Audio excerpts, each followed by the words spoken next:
It's been a pretty big week. I spoke at the anti-Trump rally in London alongside other campaigners and politicians and members of the commentariat, people like Zara Sultana, Zack Polanksi, Jeremy Corbyn and George Monbiot. At first glance this seems like it might be something of an uncomfortable association. These are people very much on the left of politics, and I would consider myself on the left too, but people like George Monbiot do often write some quite unpleasant things about people like me. We took a tractor to Parliament Square with signs calling for no chlorinated chicken and no hormone-fed beef.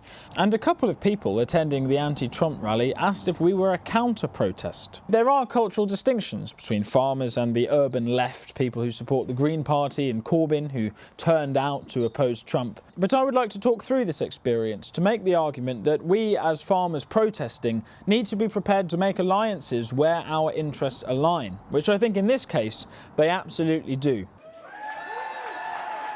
The attitude to Trump amongst British farmers is a divided one. He did garner quite a lot of support for humiliating Starmer over the inheritance tax last time he visited. I don't think we can go on for years saying that it's acceptable for farmers to have a year-on-year income which isn't sufficient. We've got to fix that problem. We can't simply live with that problem, so it's a very different situation. Well, we ended the estate tax. There is no estate tax on farms. We were losing a lot of farms to the banks. They had a 50% tax to pay.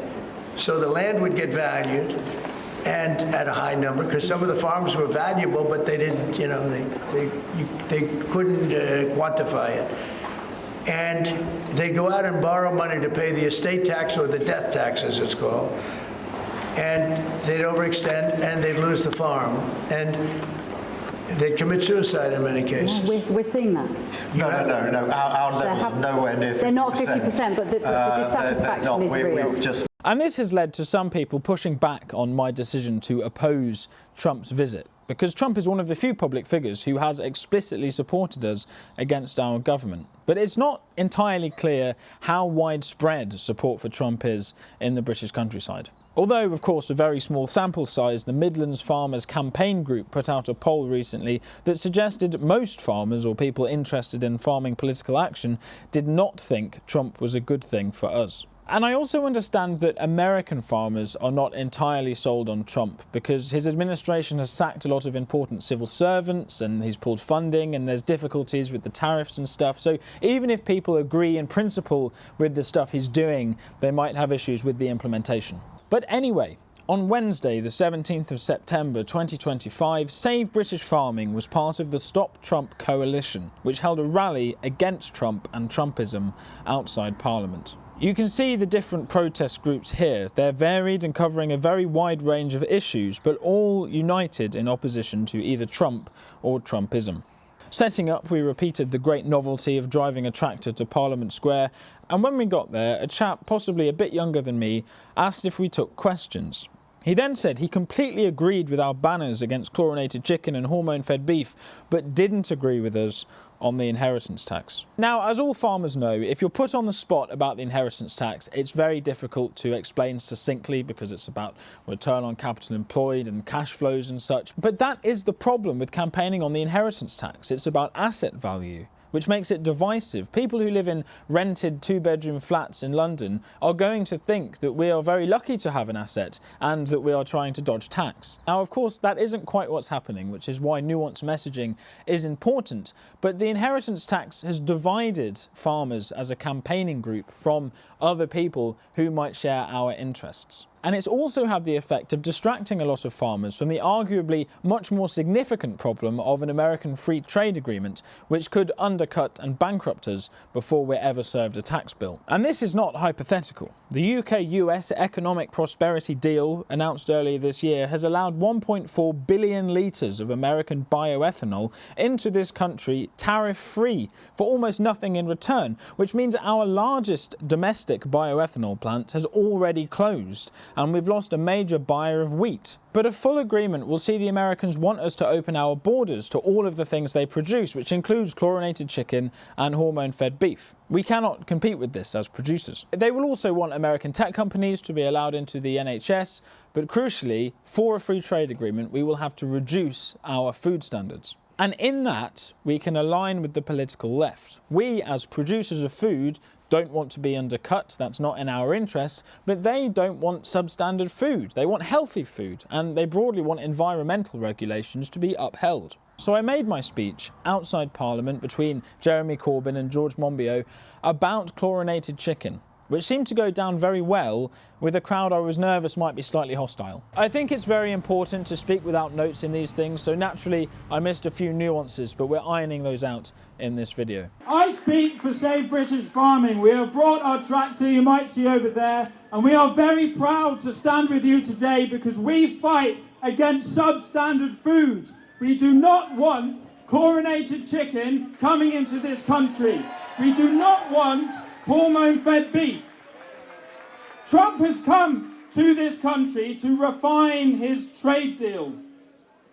He will be dining with the King, trying to convince Starmer to sign a free trade agreement. We must make sure they know that our food standards and our health are off the table. Starmer has forced through the UK-US economic prosperity deal without parliamentary scrutiny. He used a negative procedure and a statutory instrument. Parliament in this country is no longer sovereign. The executive is, with their unelected advisers. If, while dining with the King, Starmer is convinced to sign a free trade agreement with America, British farmers will not be able to compete on price with the processed American slop. Our standards are too high and our regulations are too strict. If Starmer signs away our food production to appease Trump, he will also be signing away our security. We will be reliant on America for our sustenance. They will have us by the neck. He will also be signing away our environment. We have our animal welfare regulations and our environmental measures for a reason. And he will be signing away our health. We do not want chlorinated chicken to be forced into our homes. But perhaps most crucially, an American free trade agreement threatens our democracy. The UK-US economic prosperity deal has set a precedent whereby the executive makes decisions about what we can eat and what we can buy in the shops without Parliament looking at it at all. When the Conservatives tried to get a free trade agreement, we managed to stop it by saying that we will not eat chlorinated chicken, just as our NHS is not for sale.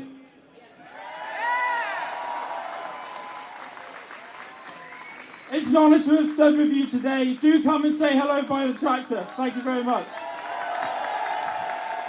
So I think this shows that the political left are completely opposed to an American free trade agreement, even if some of them don't really like farmers as a cultural group or if they think we're wrong about the inheritance tax. But what's so beautiful about this alliance is that that doesn't really matter. Within the draft inheritance tax legislation, it says key aspects of UK food security include prices and physical availability. UK agricultural prices, including for domestic production, are typically a function of international prices, and changes to the inheritance tax reliefs would not be expected to impact the UK's ability to source imports from international markets. So this is saying the inheritance tax is acceptable because we already pay international prices for food, and if domestic production is damaged, that won't change. In other words, in the European Common Agricultural Policy system we had in this country, the government was spending lots of money on food subsidies, but we still weren't self-sufficient. We produced only about 77% of the foods that we are good at producing in this country, like cereals, meat and dairy. But because the government thought that system was very expensive and fundamentally didn't change the fact that we relied on imports, they have now removed the food subsidies. But getting an American free trade agreement to allow more imports into this country is a central part of this plan, which they don't try to hide. Apparently the following was said on telly when we were in London protesting against American food, but I could only find it printed here in the Daily Mail. The Treasury Minister James Murray, who is, I think on balance, the least charming person ever, was asked to discuss the fact that food price inflation climbed for the 5th consecutive month, and Murray denied government policies such as the national insurance hike and bolstered workers' rights were behind increased supermarket prices. And crucially, he offers a solution to food price inflation. A key factor in terms of food prices is global commodity prices, and that's why it's so important that we've struck the 3 trade deals which we have, because those trade deals will not only help with jobs and investment in the UK, but they also help to bring down the cost of things at the supermarket checkout.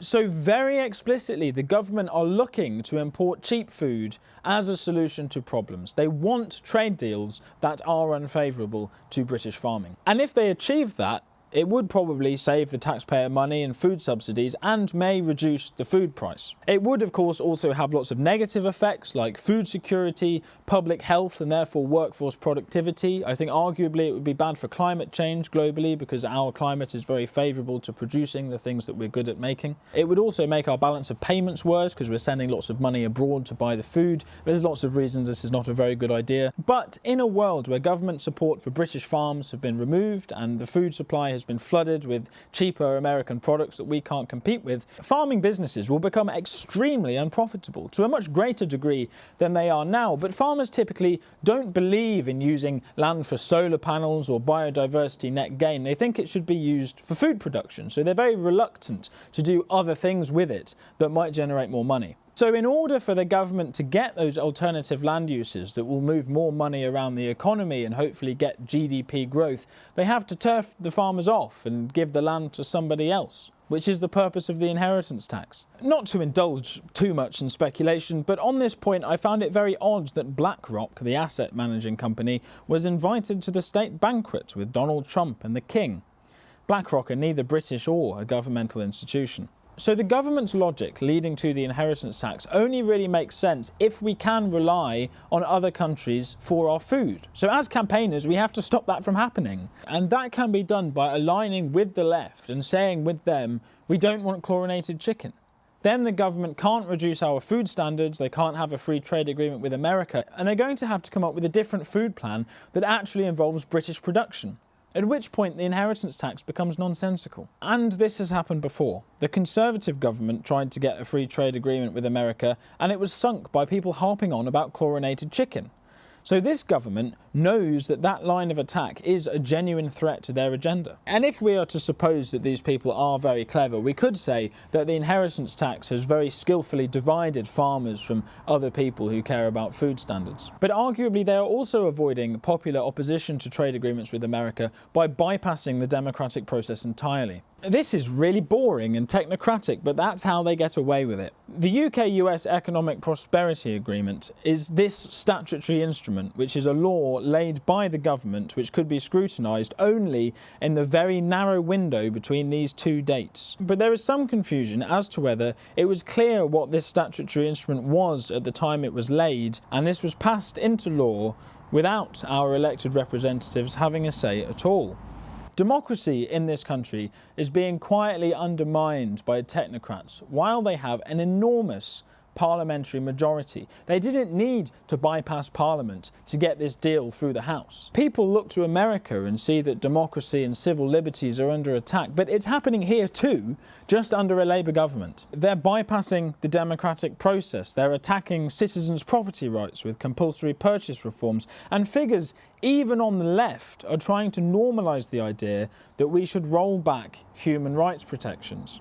Naturally, all of this is very concerning, but I feel that bypassing the democratic process also means bypassing any media coverage that process might get, and therefore largely bypasses popular opposition. Most of the people I spoke to at the Trump rally didn't realise this stuff was happening because it hasn't really been in the news. So, popular opposition to these things beyond the farming community is very important, and therefore optics and how we look to those people is very important as well. We must curate an image that we put across about ourselves to the general public. And I'm learning a lot about media and comms and such this year, and I'm still learning. But a general rule of thumb is that the amount of fun you have while protesting is inversely proportional to how effective it is. Protests should not be a cathartic expression of anger. You have to try to get media coverage and challenge perceptions about the issue. For example, one common misconception about farmers is that we all voted Brexit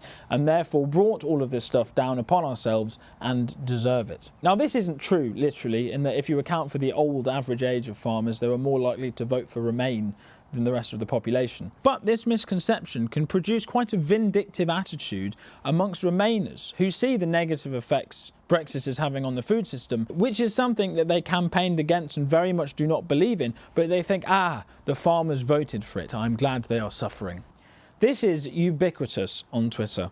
Under the Farmers Weekly article on the protest, I had this interaction, which didn't seem unfriendly necessarily, perhaps more forlorn or frustrated, that I, as a Brexiteer, was complaining about the effects of Brexit, but I was a child when the vote happened, so I didn't get a say either way. In another slightly more aggressive example, this guy fails to see that the inheritance tax and destruction of the domestic food system is a consequence of Brexit, which he clearly opposes, being a Brexit refugee. I try to steer him onto more grounded territory, after which he calls me a dipshit stupid enough to vote for Brexit, which I, of course, didn't do. But this false, I would argue, perception that all farmers voted Brexit causes friction between ourselves and other people who probably share the same interests. But this can be smoothed over by aligning with the left. They're not actually so far away. Since 1947, farming in this country has been preserved by British socialism and latterly by European social democracy. The public can see that voting against European-style social democracy with Brexit has screwed farmers in particular, and they were very pleased to see us campaigning against the Americanisation of our country in London. But on the contrary, there are some Brexit-supporting farmers who have been duped by some right-wing disruptors who have no right to speak for the countryside into going to the Reform Conference, and they are going to protest against the Labour Conference with a racist street movement. This is very much the opposite of what we need to be doing. I'm not trying to be moralistic here, but it's bad optics. The public can see that we have been screwed by the pulling of social democratic support from the countryside. We were supported and had protections within the European Union, and now that is not the case. So funneling the anger resulting from that change into support for Nigel Farage is the worst thing that could happen. It makes us look like we shot ourselves in the foot and are very keen to do it again. Farage has said cheap imports were a primary benefit of Brexit. He believes in free trade with America, which, as explained, is part of the political programme that involves the other issues we're facing, like the removal of farm support and, under this government, the inheritance tax. I hope you will believe me when I say I'm not being moralistic, but the broader point I'm trying to make here, which I think extends beyond agriculture, is that it's very easy when disaffected or angry to turn to the right because the right doesn't seem patronising. Nigel Farage isn't going to be moralistic to someone who might support him in the way that some people on the left are. I have met Nigel Farage before. He's very personable, and I would probably feel much more comfortable having a casual conversation with him in a pub than I would with someone like George Monbiot, who is often moralistic and patronising about people like me. So it might feel uncomfortable to align with people like George Monbiot and share a platform with him, as I did. But as farmers, we can be aligned with that group of the left on most of the issues that the industry is facing currently. If we can stop substandard imports coming into this country, the government are going to have to take a second look at everything. And I would wager that siding with people who don't believe in bashing minorities is not a bad place to start, because we, as farmers, are a distinct and identifiable socio-economic minority who are currently getting absolutely shafted. Thank you for watching. I hope you enjoyed that. I imagine this is not the last thing that will be said on the subject. If you're new here, do subscribe. We're essentially having a long romp through the entire food system and its politics in a way that is hopefully both high level and accessible. And I'll see you next week for another video.